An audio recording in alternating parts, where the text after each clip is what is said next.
مثل ما وعدتكم قلت لكم انزل لكم طريقة السكرية بالكامل، بس هالمرة مختلفة باللون الاحمر وبالجوز. بس خلينا نذوقها، اذا طيبة عم نقول لكم اشتغلوها.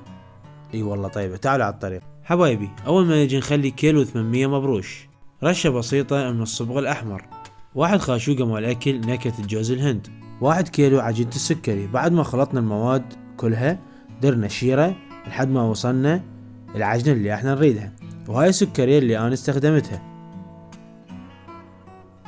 هسه عندنا طاولي وعندنا تشيس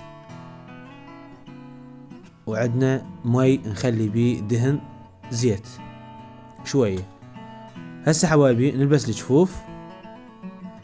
هسه راح نرش مي ودهن زيت على الطاولي. هسه راح نفرش اللايلون، نخلي مي وزيت حتى يتشلب اللايلون بالطاولي حتى ما يتحرك.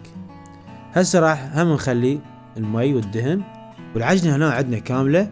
هسه راح نفرش اول شي الشعب، نفرشه بهاي الطريقة. بعد ما جبنا الطاولي خلينا مي بسيط، والنوب خلينا اللايلون، خلينا على اللايلون مي. هسه راح نفرش عجينة السكري. فرشة الاولى هو الشعب. هسه راح نكملها ونرجع لكم. تقريبا هسه خلصناها، نقول عليها هاي اخر خانة، نفرشها بهاي الطريقة. والعجينة كلش رهيبة. ملاحظة بسيطة حبايبي، من تعجن العجنة تدير شيرة لحد ما توصل اللون اللي انت تريده. هسه خلصنا الشعب.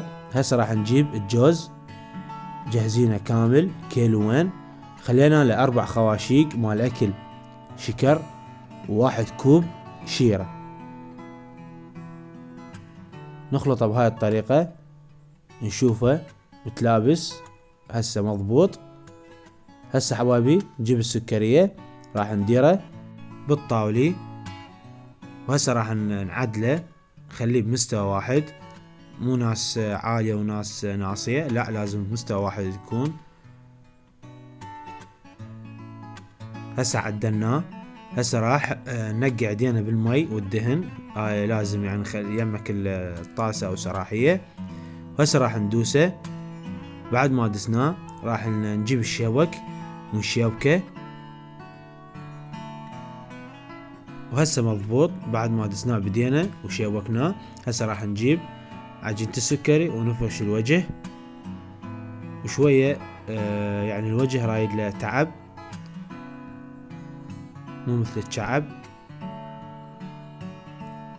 الشعب كلش سهل. هسه حبايبي راح نفرش الوجه ونرجع لكم. وهسه وصلنا للنهاية. هاي اخر قطعة.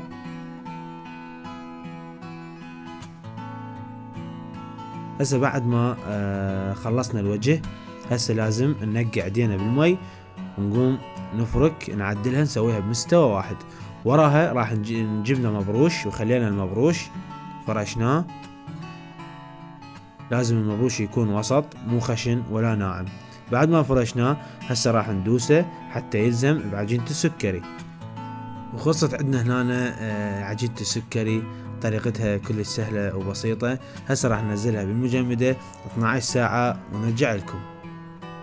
بعد ما انتظرناها 12 ساعة، هسه حبايبي راح نشيل المبروش اللي ما مشلب بالعجينة السكري، نشيل المخر على صفحة. بعد ما شلناه راح نجيب الساطور ونقطع اول تقطيعة. لحد الان اللايلون ما مشيول. هسه راح اشوفكم شلون نشيل اللايلون. خلصنا اول تقطيعة. هسه راح نقلبها على الميز،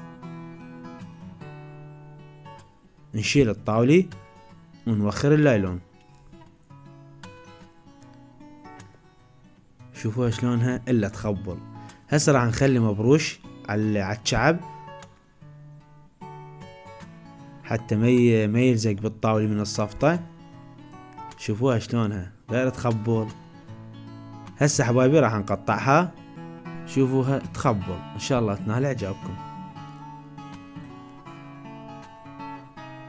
هسه راح نستمر نقطع بيها لحد ما نخلص تقطيع ونصفطها بالطاولة ونرجع لكم.